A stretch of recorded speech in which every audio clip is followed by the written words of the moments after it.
Live from WHNT, Channel 19, the news leader in the Tennessee Valley. This is News Center 19.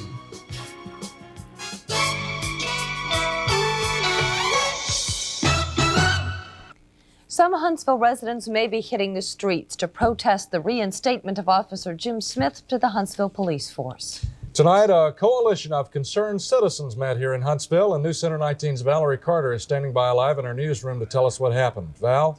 Jerry and Chris, if you recall, Officer Jim Smith was placed on suspension with pay several weeks ago after he struck a suspect in the face. However, after a hearing before a hearing officer, Smith was found not guilty of unbecoming conduct of a police officer and mistreatment of a prisoner. Since then, several members of the community have voiced their concerns on the matter and have threatened to take action if Smith was not terminated and Police Chief Rick Ottman did not step down. Well, tonight, members of the Coalition of Concerned Citizens for Equality and Justice say they will take their concerns to the streets, our businesses, and our banks if they don't get justice.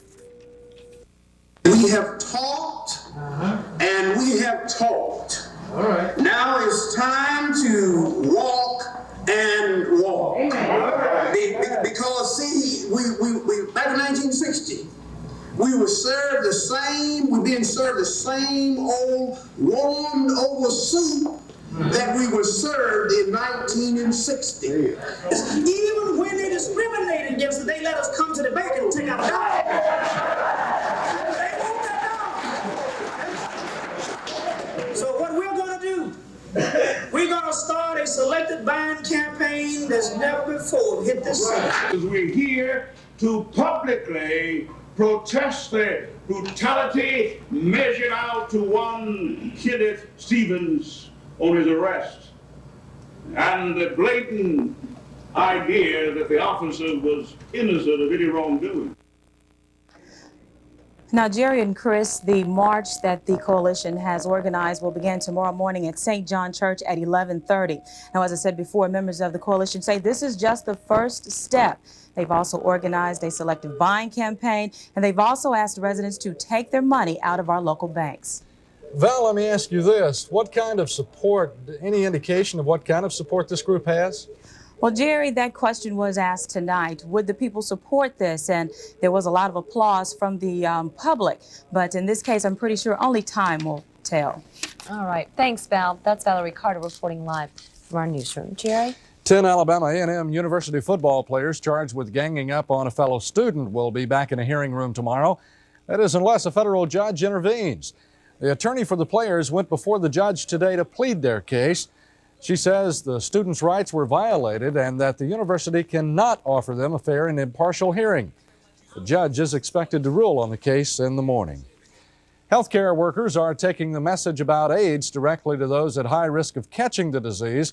Starting early next year, the Central North Alabama Health Services will begin an AIDS education and prevention program in local housing projects. They say in housing projects there is usually little information or concern about the deadly disease. The main target of the program will be Black women and children. By the end of this year alone, it's estimated that we will represent more than 1/2 of all AIDS victims, or I should say people with AIDS, throughout the United States.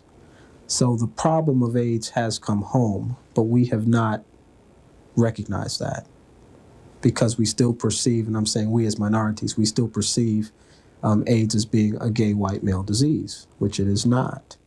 Health workers say women are at high risk of catching AIDS from bisexual males. Health Services received a 3-year, $250,000 government grant to start the AIDS education program. Members of the Madison City Council are checking to see if they have enough funds to form their own school district. During tonight's meeting, the council discussed a past study conducted by a state committee. That study showed Madison could not afford its own school district. City leaders plan to meet next Tuesday to discuss the accuracy of that study. Tonight, the council approved $600,000 in funding that will go directly to Madison City schools. The people of Arab went to the voting polls today to decide on a proposed property tax hike for school funding. The measure failed in a vote of 1,007 to 704. If the bill had passed, it would have generated about $330,000 each year for Arab City schools over the next 30 years. The tax proposal was the only issue on the ballot. The Tuscumbia-based country music group Shenandoah wants to help our children learn more about geography.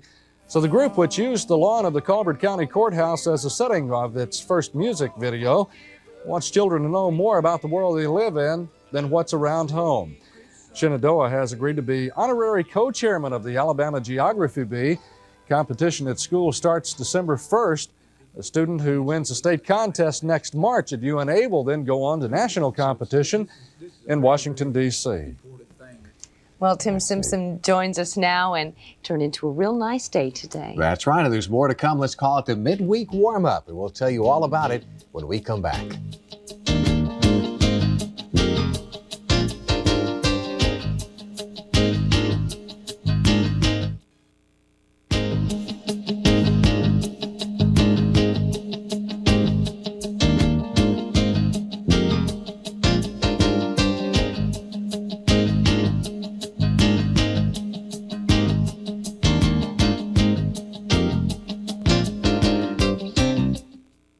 A message in the public interest from Channel 19 and Charter Retreat Hospital. I'm often asked by concerned parents, teachers, and employers how to spot someone who is using drugs.